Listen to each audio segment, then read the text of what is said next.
The people that were here. Yes, yes, 130 people on the letter of support didn't hate it. They wanted us to do it. I was in a ladies group and they were just really upset. And so Betsy Marston's going to write a letter to the DCI about the town letting this opportunity go. I mean, if they took 400,000. The thing from Liz was about termination of contract. Oh, she'll need that, yeah. Darn. Dude, does this thing like the table kind of like sags in the center? Maybe. It looks like it from here. Yeah. Somebody's been standing on it. Well, you don't want to be that close to me. I mean, I don't mind. I haven't eaten yet today though, and You want to get something? I'm gonna have Safira order me a pizza.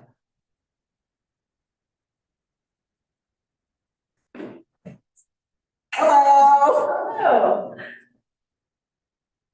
As long as that's on camera.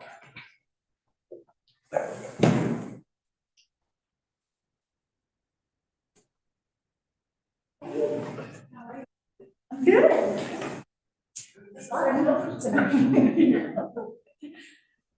Oh, my God.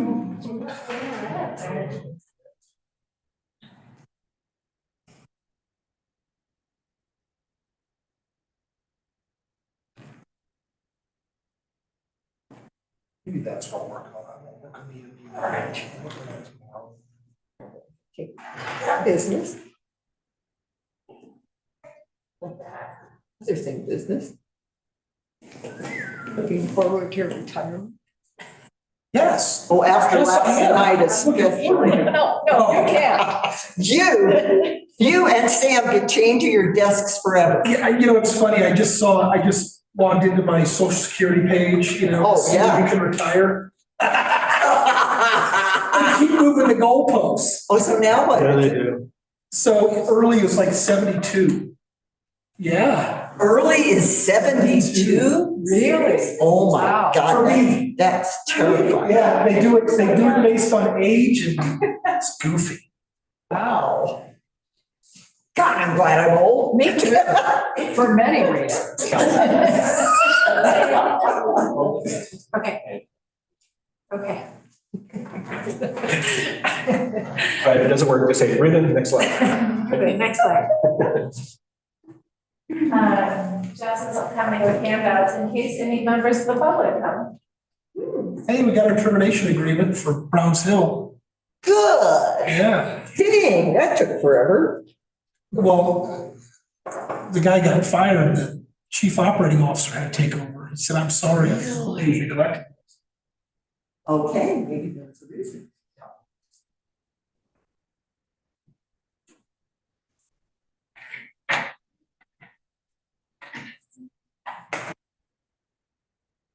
Okay.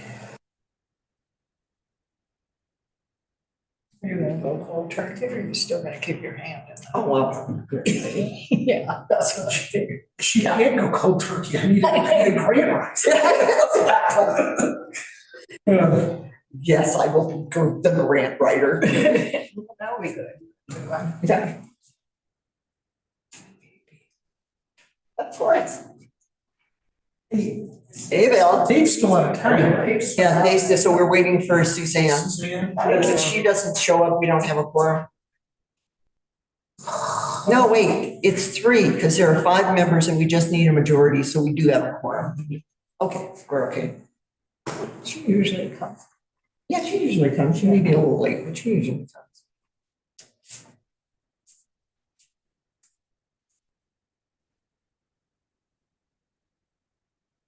So I saw you in court the other day. Yeah, Yeah, it's so typical, grab wrong proof of insurance. right, exactly. That was great. She was great about it. She's pretty sharp. Yeah. It's the first time I've been to watch court there. Uh-huh. I thought she was pretty interesting. I was actually surprised at how expensive the fine was that she deferred. It was 500 the first time, $1,000 the second time. Right, yeah. Yeah, that was for, I got stopped for rolling through a stop sign. Yeah. They gave me a warning, and then I got someone, it was there, I just couldn't find it. It was in my console with my papers and I couldn't find it.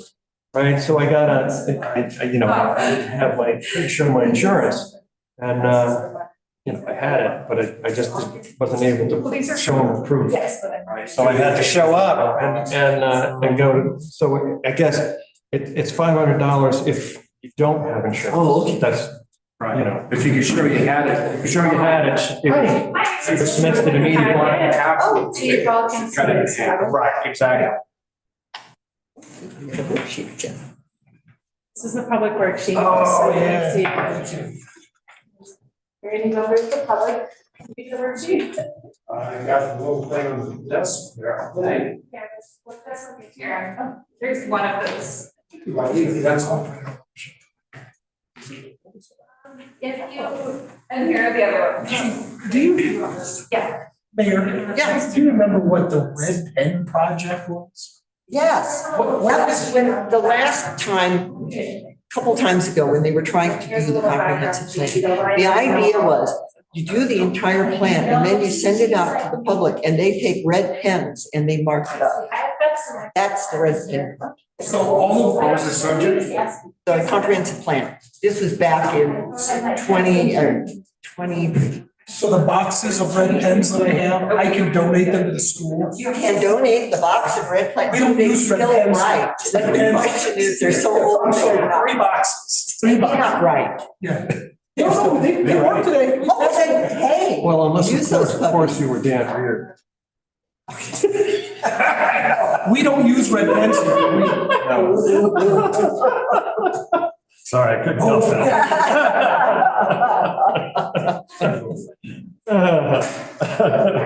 All right, well, I vote that we get it. At least we can laugh about that. Have you started inspecting it? I haven't yet, I want to meet with him. Really, before- 'cause really. Coming up, and like, get a permit for us, so I'd like to meet him and just chat, Well, that's my neighbor, she's my good friend. It's actually 5, not 7. I know. Even though we changed it yesterday. It's like automatic or something. Wrong way. Obviously, they don't understand spring forward. Well, I'm gonna go ahead and get this meeting started, so I call the meeting to order. We're gonna stand and do the pledge. I Pledge allegiance to the flag of the United States of America, and to the republic for which it stands, one nation, under God, indivisible, with liberty and justice for all. Can we get a roll call, please?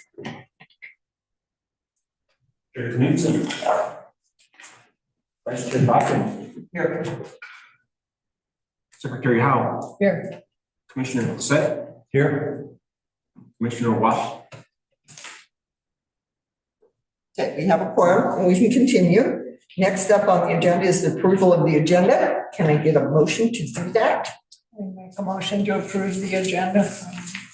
January. I second that motion. All right, all in favor? Aye. Opposed? That motion passes. All right, next up is the approval of the minutes. We have 2 sets of minutes and our thing going from last one and the one before because it was late. So can I get a motion to approve the minutes? I'll make a motion to approve the minutes from February 7th. 17th, yeah, February 13th and January 17th. It should be February 7th. Yeah, February 7th. January 17th. Yeah, January 17th and February. Oh, 13th. Yeah. I make a motion to approve the minutes from January 17th and February 7th. I'll second the motion. Okay, all in favor? I have one thing, I wasn't at the January 17th meeting, so I don't even know, and I can't really comment on that, but I can approve the minutes from the 7th of February, because I was there. So I don't know how to work that. Yeah. through the chair. You can approve minutes for a meeting you weren't at. You can Okay. vote to approve them. Because even though you didn't participate in that meeting, you can still review them and our recordings are online. I did, so, okay. All right, so all in favor? Aye. Motion passes. All right, next up, we have the public hearing. No action will be taken at this public hearing. We are just garnering public opinion. So I will now open the public hearing on the presentation of the draft element of the comprehensive plan, infrastructure, water, sewer, and treatment, urban forest sanitation, and resource recovery. The purpose of this hearing is to provide a public forum for all interested parties who want to comment on these on this draft element before the Board of Trustees. The procedure for the public hearing will be as follows. First, we'll have a presentation by town staff. Next, there will be a presentation by the applicant. After these two presentations, we will allow members of the public to speak for up to 5 minutes. All testimony must be presented at the lectern after you give your full name and address, and I swear you in. Please do not repeat points made by others, but it is fine to say that you agree or disagree with a comment previously made. Please direct all your comments to the Board of Trustees and not to the town staff or applicant. After receiving public comments, we will allow the applicant and town staff an opportunity to respond and answer any questions raised by the public comment. I will then turn the matter over to the Board of Trustees or to the Planning Commission, and the commissioners may ask questions of anyone who testified. We generally will not ask questions during the presentation. Finally, I will close the public hearing, and the commissioners will discuss the matter and may take action of some kind. Once the public hearing has closed, no further comment from the applicant or public will be taken. However, the commissioners may ask for advice from the town attorney, who is not here, but public hearings are recorded for the public record. Okay, do we have proper notification? Yeah, we do. So this is going to be a little bit different than a typical quasi judicial hearing. This is, the intent is to gather input, and there will be a comment period for the next 2 weeks on this particular element that we invite the public to give feedback on as well. So as far as public notice, it was noticed appropriately in the newspapers. There aren't any adjacent property owners because it's not a zoning or another issue that would be typically taken up by the Planning Commission. Okay, thank you. Do the commissioners have any disclosures about conflicts of interest, ex parte contacts or anything? Okay, neither do I. All right. Mr. Wynn, would you do the staff presentation, please? There is no staff presentation. It's all Calrose. Excellent. Okay. Applicant presentation. Would you please, Keller, would you please come up to the podium, state your name and address for the record and take the oath? My name is Callie Rose Ostrander. I live on 1200 3rd Street, in unit number 1, Paonia. And what is the oath? There is no oath for Mayor. So we're not going to do that. There is no oath. Okay, good. This is a presentation meant to gather feedback from. That's what this, I know that's for the quasi. I know, exactly. That's the only script I have right now. So we're just going to work on this. So, Okay. presentation, please. Great. Well, first of all, I think maybe the snow is keeping some people away. Yes, I suspect so. I want to acknowledge all of the hard work that has gone into this, both from people present in this room as well as the public and many others who are not able to be here today. As we all know, water is our most precious resource, and this section does deal with water. And I also know that our town is very resourceful.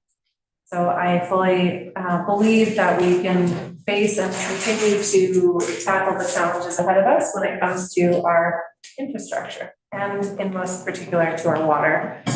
The way this is going to go tonight is we're going to go through similar we did with the future land use, different elements, different parts of this element. I want to just note that trees is not currently in here, but will be included in a later session and then will be included in this element in the final draft. So each of our elements for the comprehensive plan has visions, value, policies, and actions. We're going to cover those tonight, and there's going to be a lot of slides. I'm not going to read everything out loud because there's a lot of detail, but this will be there, and we're hoping to solicit comments from the Planning Commission as well as the public. And also any comments from town staff, of course. There's a lot in motion when it comes to many pieces of this element, so if something's out of date, we'll just go ahead and change it. If there's something new that needs to be added, this is the time to do that. So I was hoping that we could start in a similar way that we did with the other section, and if there's a member of the public here who might be willing to read the vision statement. I'm going to call on someone, Paula. Vision statement. Paonia's robust infrastructure provides high quality and reliable service to current residents. The systems are managed proactively such that today needs are well met while future needs are understood and planned for. The water and wastewater systems are healthy and resilient. The water supply is strong and the wastewater system plays a positive role in regional water cycle management. Paonia's waste recovery systems are well maintained, and Paonians participate in manufactured and organic material reuse and recycling. All parts of Paonia's ecology, people, plants, animals, and natural cycles are valued and considered with each investment/decision. Thank you. You're welcome. Well done. This was constructed in concert with the public in one of our public sessions. Mary Bacher and I believe you were there. And we really hope that we've encapsulated the vision that was communicated to us by that and many of the other things that we read in preparing for this.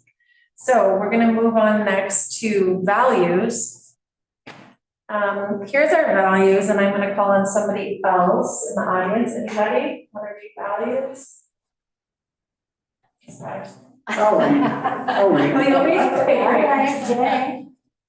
Or you read from here up there. great. Whatever you want. Doesn't matter. Values, infrastructure that is dependable, providing local stability and economic prosperity. Investing in quality public infrastructure. Planning for infrastructure that is comprehensive, innovative, and forward-thinking. A healthy watershed that supports water quality and quantity.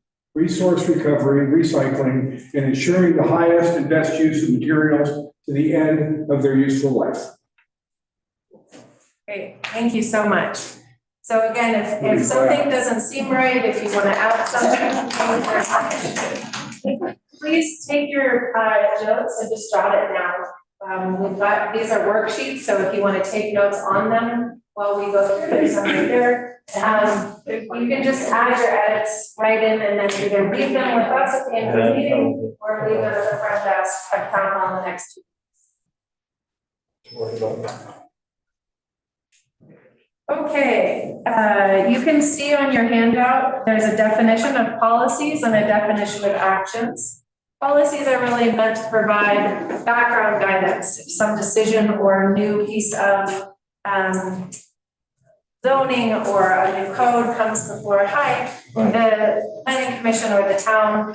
These policies should really be referenced. Does this item we're considering adhere to these policies that we have in place? They're not meant to be necessarily directly detailed in a directive sense, but they are meant to create a picture that we all try to paint together. And so that's kind of the policy. The actions, we were asked by the Planning Commission to actually create a checklist of action items to do as next steps or suggested next steps. Again, none of these are binding, but they are suggested from the various different folks we've spoken to and the documents that we reviewed as part of this element. Does that make sense? Okay. So these first policies are high-level policies that have to do with infrastructure itself. Overall, this would cover all of our infrastructure. Again, you're going to see a reference in here to trees, but the trees section is going to come later. And so these are meant to be overarching policies that have to do with everything under infrastructure. I am not going to read them out loud because there's a lot of them, but I am going to take a minute and let us all read them silently so we can understand what we're saying here.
Okay, so again, if you have notes, questions, edits, jot them down and on your paper, and you can hand that in to us at the end of the session.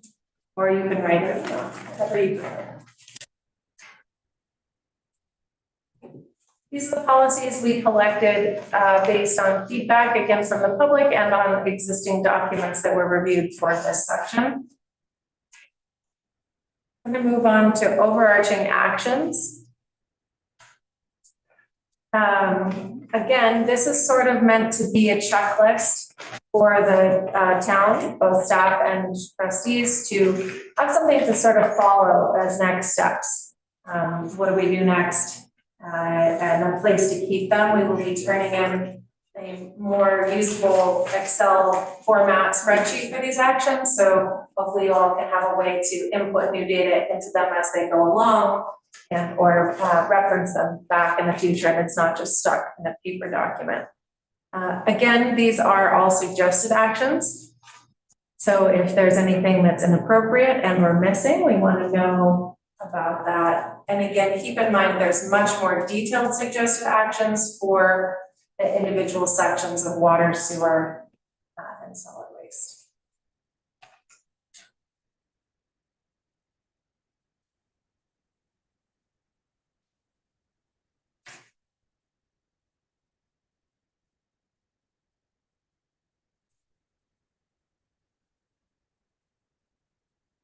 Okay, so just want to make sure we understand, everyone understands that process of the actions being like a checklist for the town to come back to. Hey, we town, based on everything that we've read and seen and we've heard from the public, these are items that we hope that you can go ahead and pursue. So it's also meant to be a way of having a conversation between the public and the town. It's like, hey, we're all moving to green and move in this direction. Here's our list of actions. And then for the town, we need to make sure that these are consistent with where your goals are, the policies that you have already in place, and any sort of legal requirements that may or may not affect these. I don't think there's going to be many legal ones, but I'm not a lawyer, so we'll have to consult the attorney for that. So I did want to kind of go a little bit more into detail about water, since we've heard so much from the public about water in all of our public meetings, and it's obviously a critical aspect of this town. I want us to think about water in this case as something that there's an abundance of. Now, it's not always in the place that we want it or we need it. There might be a lot of it in the atmosphere and it's not raining on the ground, and it might be over the Pacific instead of over the Rockies. But it's out there. It's out there in the system. And traditionally, we've really managed water under pressure in pipe systems or hard infrastructure. Given our change in climate and just changes in land use practices and how that's affected microclimates, I'm also going to suggest that we start to think about the way we manage land as a green infrastructure management. That we are managing for temperature, evapotranspiration, and ultimately small water cycling in the way that we manage our green spaces and our soils and watershed. So it's really a transition here of trying to integrate green and gray infrastructure They are both important and they're both require management, especially in a world where we increasingly have water cycles that are a little wonky, but can be rebalanced through vegetative management. And if anyone ever wants to talk about that, I'm happy to talk about it. This is just a little bit to say that the uniqueness and age of Paonia's water system, combined with the level of investment required in the coming years for upgrades and transitions in climate and temperature, I think on the positive side, present a once in a lifetime opportunity to not only rebuild the old system, but also reimagine how the town and relevant regional stakeholders can work together to preserve the performance of the water source and enhance the longevity of the watershed. This is part of the reason I moved here. I think this community has a very unique opportunity. And yes, it's challenging and it's going to be hard, but I think everybody here is used to hard work and to rising to challenges. So I don't want to understate how important I think this is, and also how on the positive side, I think there's so much we can do we haven't even imagined yet. For those of you who were at our previous meeting, you'll remember this slide. This is a picture of our watershed. Paonia's in the very top in the middle. And then you can see where our springs are largely in these white sort of nebulous bubbles with blue around them. These are where our source springs are. They're all sort of at the base of Lambourne.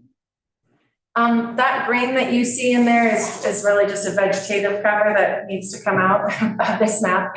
But you can see all the little tributaries. And essentially in here is just to understand that we are reliant on surface water that's predominantly from snowmelt, which is fed through the spring system where we capture our water and deliver it down into Paonia, just in case you did not know that yet. This is a map that was included in the budget for the town this year, and it's just sort of a high-level overview of the major system that Paonia manages. You can see all the little red things are completely covering Paonia, but you can also see that they expand outside of Paonia, and that we have distribution lines, and there are lots of little tiny distribution lines that are not on this. So there's quite a large system that we are managing. And again, referencing back to the land use policies, the idea of formalizing our 3-mile plan or urban growth area is really also based on the need to have some say over what happens in these areas because we're serving water to them. Could you clarify what the red marks on that were? I couldn't. Yeah, those are fire hydrants. Okay, I just wanted to, that's what I thought, but I wasn't quite sure. I'm still trying to figure out what we can and cannot present publicly with the water system maps. This is the map that was in the budget, so I figured we could present it publicly. Fire hydrants are okay. We do want some feedback on what might be useful. I have a couple of different maps I'll share with you all. We just got them delivered a little bit late today for what might work in the public facing document. That's going to be a little bit more precise than a map full of fire hydrants, which is really just to say we have a very large area that we're serving. Okay, I just talked a little bit about this, but it's important to understand, again, because our water is coming from snowmelt, that we are really reliant on weather. Our snowpack primarily comes from winter storms that are coming off the Pacific.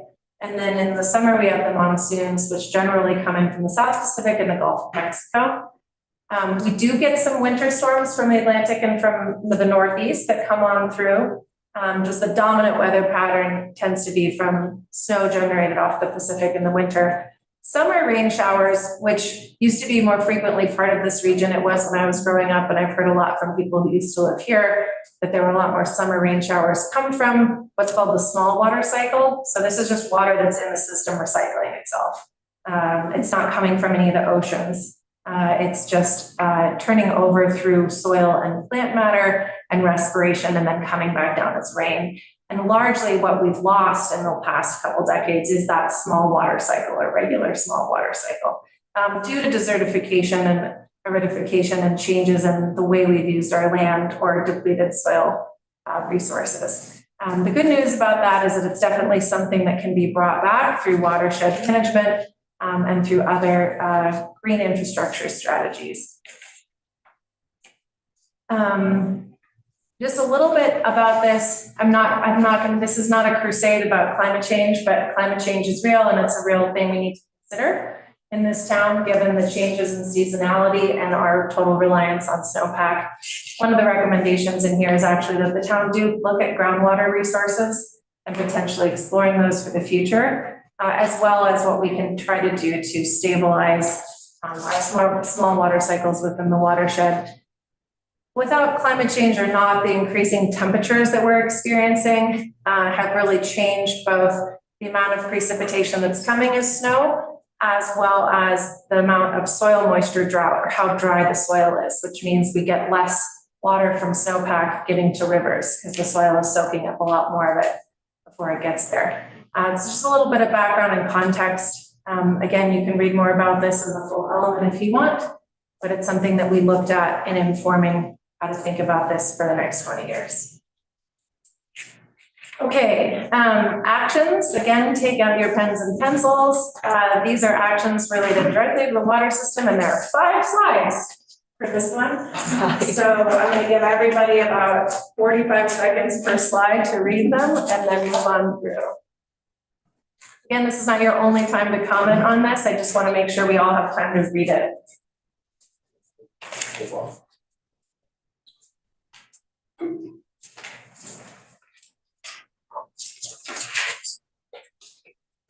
Oh, God.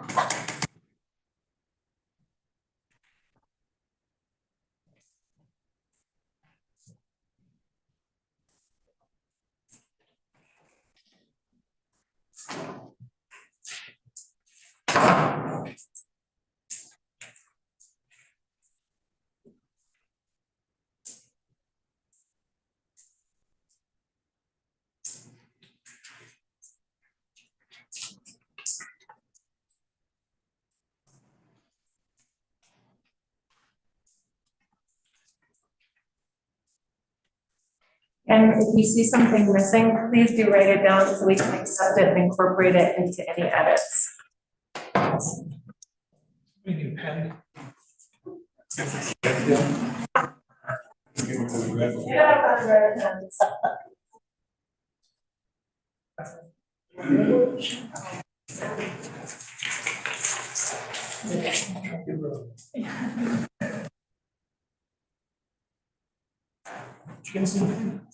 You have this printed somewhere, or can we? Yes, it's in a worksheet. What is in the worksheet? It's all in a worksheet. Each one of them. These largely are in response to the capital improvement plan that was done for the town, as well as the stipulations of the water moratorium and recommendations around watershed restoration and conservation. So by and large, those are the major topics these recommendations are coming from. And if you want to see, a lot of this is pulled directly from the infrastructure needs documents. And if you're really interested in that, I would suggest you take a look at those if you really want to dig into those details. Okay, this is the last slide of that, of water. Excuse me, I went too far. Nope, sorry, I went to water treatment. Go back, but can you look me back a second? Here we go. So this is the last one. I just want to call out that in our public sessions, we heard from a lot of people. I mean, we got a lot of comments about beavers, nature-based solutions, which I thought was fantastic. But we have really worked to try to incorporate both a sense of history as well as nature-based solutions, and then the hard infrastructure recommendations from the engineers. This element and the actions have been reviewed by the town engineers. It's not an official sign-off, but they have been part of the review process. So we are trying to be consistent with everything the town already has in play when it comes to its capital improvement plan. However, it's a lot, so we may have missed something, and that's why we're here to do this feedback session in the next 2 weeks. Okay, before I move on to the next section, are there any high-level questions about the water? No? Yeah, so, Hey, can we take public comment? of course. Yes, I think that would be appropriate. Great, If thank you. people would like to comment on the water section of this, because it is so large and comprehensive. So I'm gonna, there are some minutes that I'm gonna request I'll meet with you about it. Most of these action items aren't typically found in a comprehensive plan, but we find them very valuable as staff. And so they would be added as an addendum, as action items for management to move forward on. Typically in a comprehensive plan, we'll see things like high-level objectives like provide needed public facilities in a manner which protects investments in existing facilities, promotes efficient and appropriate use by existing and future development. And so typically in a comp plan, these are all tied into high-level things to help us guide for future development. But these action items are really, really important. And we would see that as being, you might not see it in the whole draft of the comprehensive plan, that final draft. You'd see it as an attachment below for management to move forward with. And so it'll help inform our capital improvement planning and any sort of internal documents as well, so. Okay, so would anyone like to make comments on anything on the water system at this point in the presentation? Yes, ma'am. You come to the podium and state your name, please. I am Robin Reindl, and I know of this possibly something that might be able to assist in the planning for water, and that's a TDR, and that's transfer development rights. And this is something that I did in Santa Fe. We had a piece of land, and it was kind of a wildlife area, and yet you could build on it. And so we sold our right to build on this land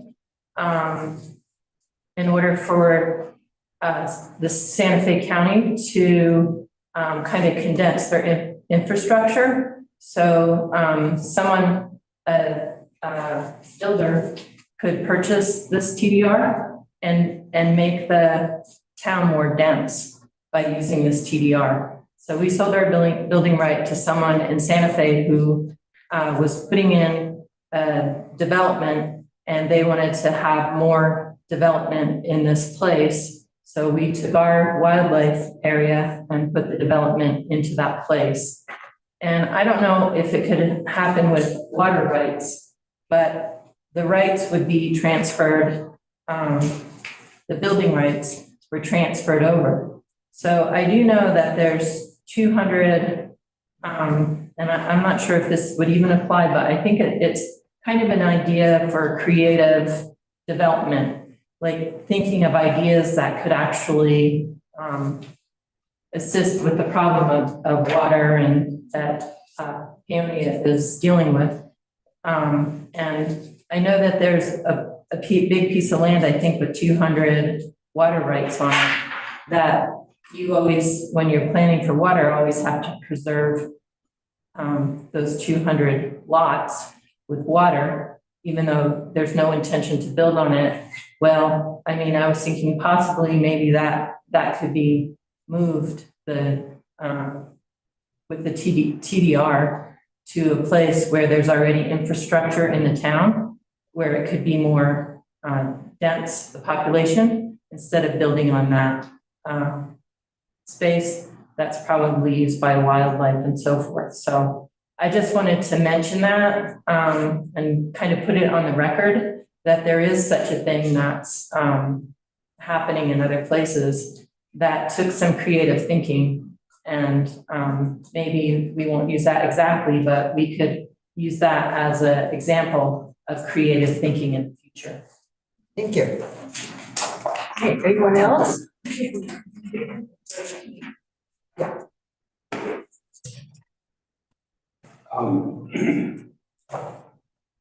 So something I'm not seeing in here is any reference to existing water studies that are basically the only actual hard engineering approved data that we have about the water. Did you read the element that was posted online? The full element has citations to all of the studies. That does. It does. Okay, all right, fine. So you do have access. I've read them many times. So I don't personally see any of the conclusions in these reports actually presented in this presentation. And the thing that I think is most missing is what I think is the fundamental conclusion from these studies is that the problem with Paonia's water system is that it's this flow-through system. The springs flow into the pipes, goes into the treatment plant, goes into the town, goes back to the river. And so when the spring flow drops below the demand, we have a big problem. And with the 400 unattached taps that we have that we're committed to supply, the conclusions in these studies is that we're in trouble. We can't count on continuous water supply. And their basic conclusion was that we need a seasonal storage facility. And I just don't, in reading the stuff, I don't see that message in there anywhere. And that may not be the only solution, but it's something that we have paid knowledgeable people to deal with, and they've come to this conclusion twice. The first study was rejected, so they did another study. It came to the same conclusion. That's been rejected too and hidden, and the town doesn't even have a clean copy of these studies. There's pages missing. But I think that it should be plainly stated what the experts have recommended in the past. That's all. Thank you. Thank you. Who else would like to make a comment?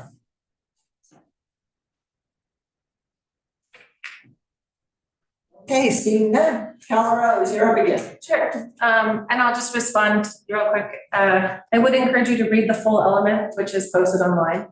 This is just a worksheet, which is kind of like the takeaways or high level. I would also remind folks, as Stefan said, that this is meant to be a high level guidance document. We are not going to be necessarily providing specific recommendations on if you should build another storage tank at a lower or upper clock area. So we do reference the main takeaways from these studies, and we do reference the need to, I think most importantly, and you can see it in the policies, in terms of guiding how these things are done, and how we look at rates, how we look at infrastructure studies, how often we study our infrastructure, how often we update capital improvement plans, how we budget for these things. This is really meant to be more of like a high level, how does the town itself function properly so that it can take recommendations and implement them from expert studies. If the town or the planning commission would like to see more detail in the element itself, please do let us know where you'd like to see that. Again, I would encourage you all to read the actual written element. It does reference a lot of these things, as well as provide some high-level background. What we found in the public comment sections, in the public comment sessions, was that there was just a general lack of understanding about how Paonia's water worked. And so what we are trying to do to some level is provide some basic guidance on how the system itself works, as you just mentioned, flow through and going through the different pieces of infrastructure, all of which are outlined in the actual element itself, and for the public, so we don't get confusion between the ditches and the drinking water system. There was a lot of confusion in that sense. There was also confusion about what infrastructure was actually out there versus not. So we have attempted to provide some background there, but again, we have not attempted to replicate individual recommendations outside of the high-level infrastructure reports that we were given as guidance, to summarize those and put them into what will be an appendix, which is the action item list. And, for some of the things that were brought up, we are in the process of a hydrogeological study.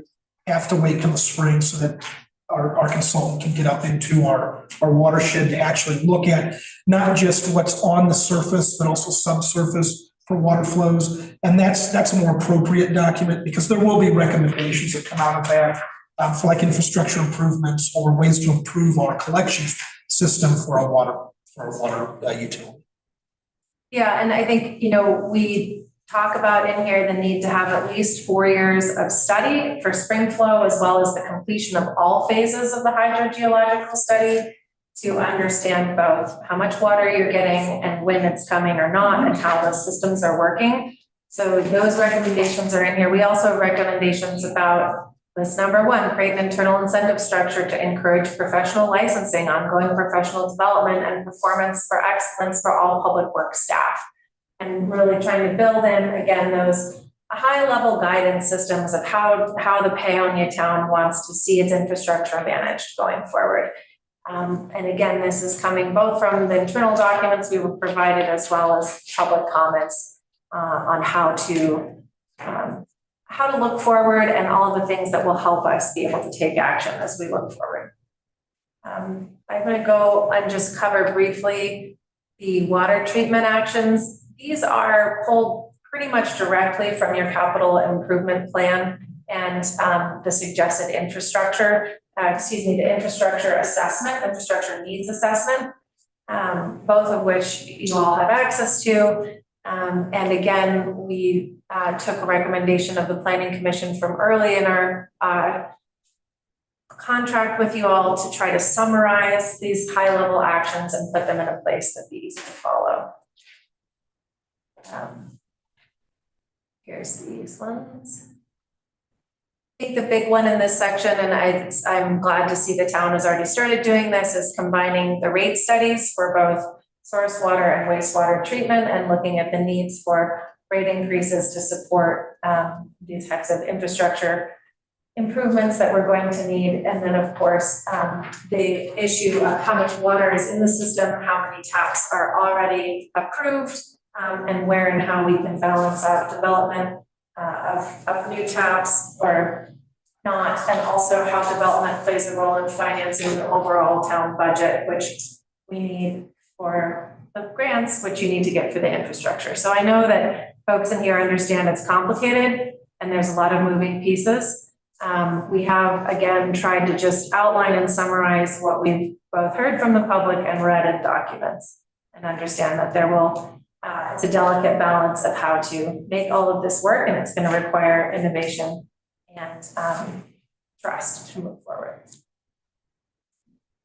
Last one is materials management. The town of Paonia, of course, provides a trash service. Recycling is mostly done voluntarily. There are a couple of businesses in town, so we did hear from the public that it was important to continue to support things like the free bin, and to help keep that in a state that's going to be usable and acceptable, so we doesn't turn into a trash heap, but also as a resource to the public. There seems to be sort of a lack for e-waste and battery recycling opportunities with the closure of the station that was out near Crawford. And that's it. Those are the high-level actions. Again, I would encourage you to read the full element and look for edits there and provide any edits there. And again, in the final draft, we will include trees, and trees will be presented separately in a future. Okay, thank you. So.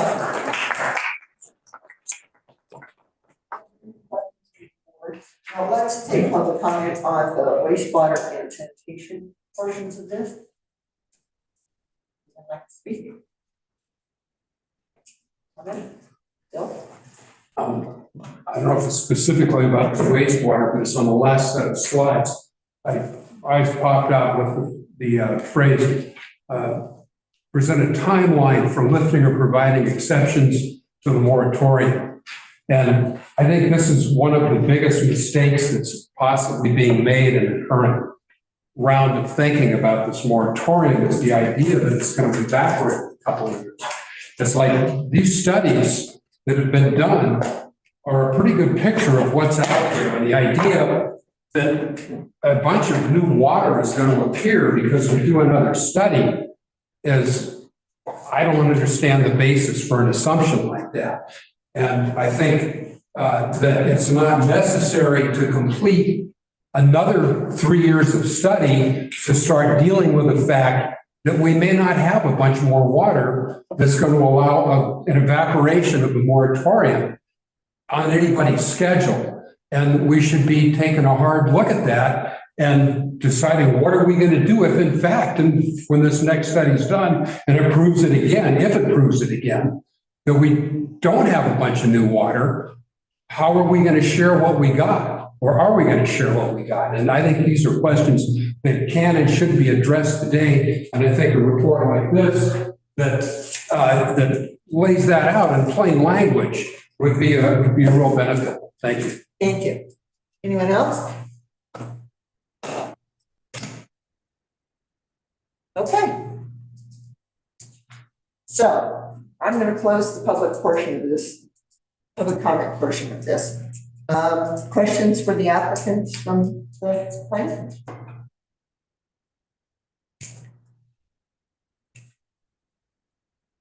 Or comments or whatever? Need time to think. Yeah. It's a lot of information. It's a lot of information. I mean, in essence, I see this, I mean, basically this is guidelines. This is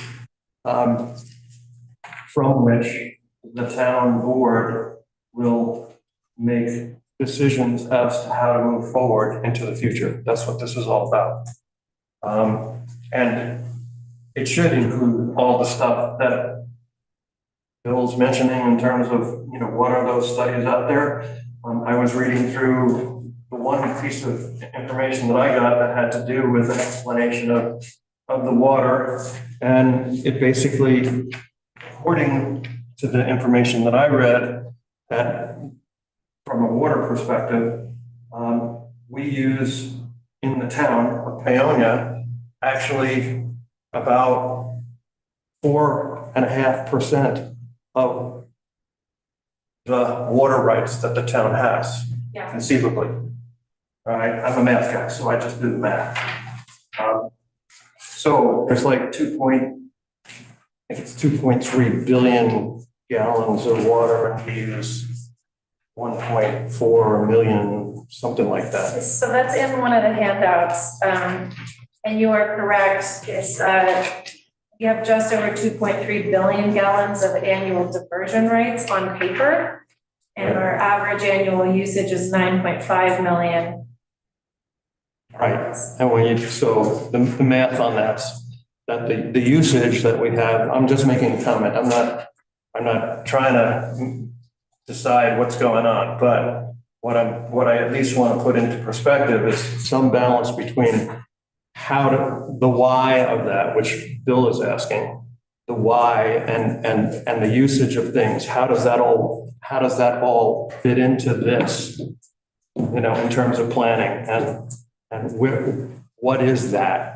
What does that number really, you know, relate to in terms of usage, taps, the whole 9 yards that everybody's struggling with at this point in time? Yeah, you know, one of our recommendations that I didn't know if it was too specific or not, but it's actually in, I believe it's in the action item list, is to get a sense, I did ask the town engineer this question and didn't get a response, of what the average usage is per tap. We know sort of like household usage on average. And if you had a sense of, okay, well, this many taps are already approved, right? Okay, well, that's going to roughly equal, if our usage stays similar to what it is, X. You'd start to get a sense of like what that means. Should those 317 Archbold taps come back to us or go away, whatever, we would know, okay, that's what that looks like volume wise. But you would sort of have to get a sense of, which I don't know, is are there taps that are providing to multiple homes? Can we get a sense of a per tap, or do we have to do this on a per household usage? And then of the taps that are approved, are those ones going to be serving multi-unit dwellings, or are they going to be serving single family homes? Like, what's your volume associated with each of those tap obligations? And or what would you want to permit that to be? Somehow the Archbold taps came back to you. And that actually goes back to something that we've been talking about before, which has to do with zoning that we've been talking about, because we live in a town where the majority of households are two-person households. You know, so there's that component in terms of actual usage that I think is really important to assess. I absolutely agree. And I think you're right on track with that. And I would really recommend, you know, I think we try to say this in the actions, drilling down into volumes and understanding existing obligations, And then also, as the data comes online for your resource study in the next 4 years, how much is actually coming out compared to your water rights? Because paper water is very different than actual water, which we all know. So, taking that actual water production study and then comparing it against, okay, well, it looks like we got all the arch pole taps back, let's just say hypothetically, of our source water and how much we use now. Is there a delta? Do we have enough water to feed those taps? Do we have more than enough? Do we have enough to leave a 20% cushion, which I always recommend you leave a cushion, never use everything, right?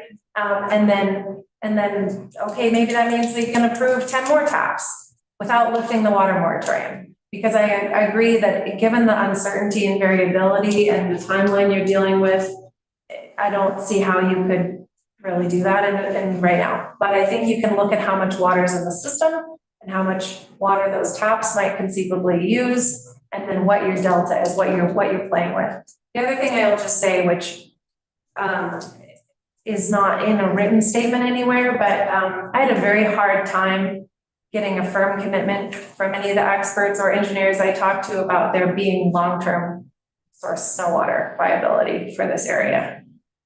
Nobody is willing to say like, yes, we definitely think you're going to have enough water. So it is a really big risk.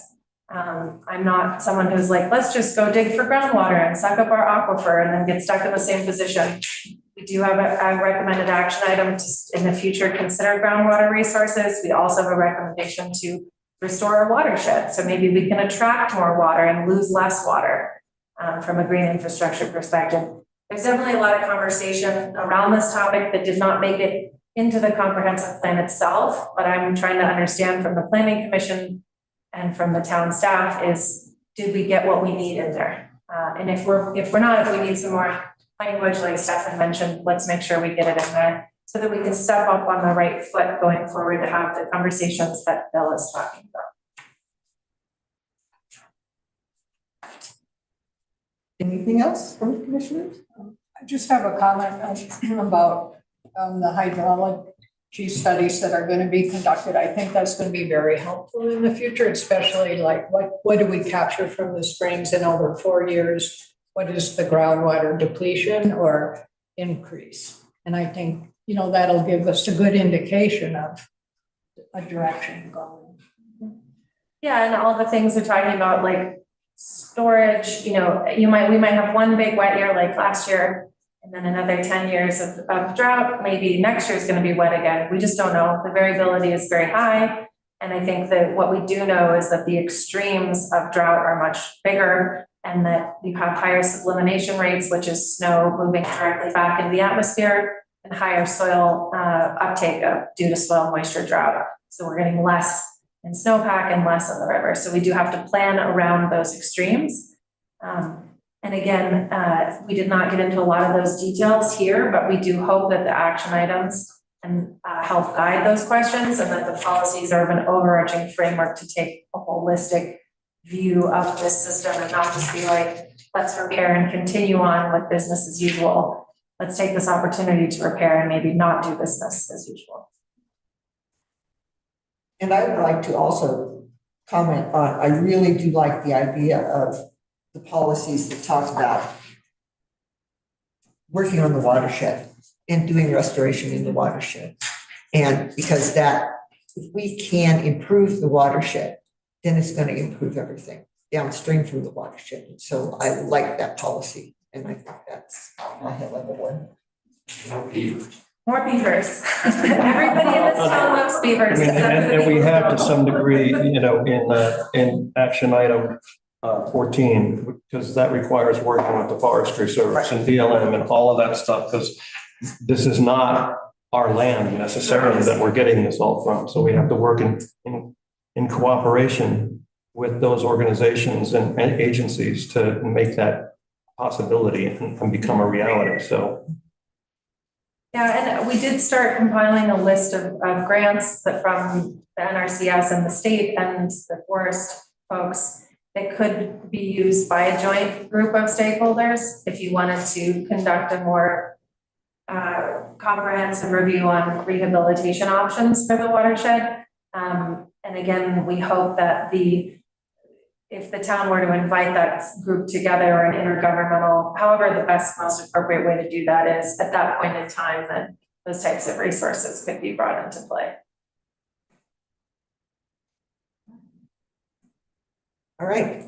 Is there anything else you would like to present for us? Nope, that's it. And just for the people who are in the room, we did kind of do a cheat sheet of the systems, taps that are available, and water rates and volumes of usage that's at the door. Okay, thank you all. We close this meeting. And, yeah, We're gonna close the public. I'm closing the public hearing. Yes, that's right. And again, you have a chance until, what was the date? So 2 weeks from today, is Yeah. that right? Yeah, so the comment period for the, so if you attended the future land use element presentation on Sunday, March 3rd, that comment period ends on March 18th, so next week. So if you do have edits or comments that you want to get in, please get them in to us. And then we are due for a status update on March 26th. And then the comment period for this particular meeting ends on March 27th. Our next presentation will be on April 3rd. And that is here with the Planning Commission.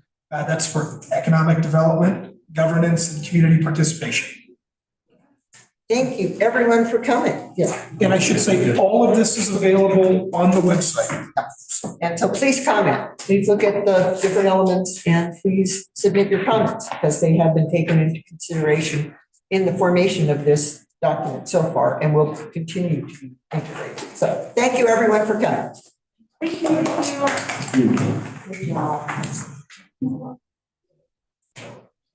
you.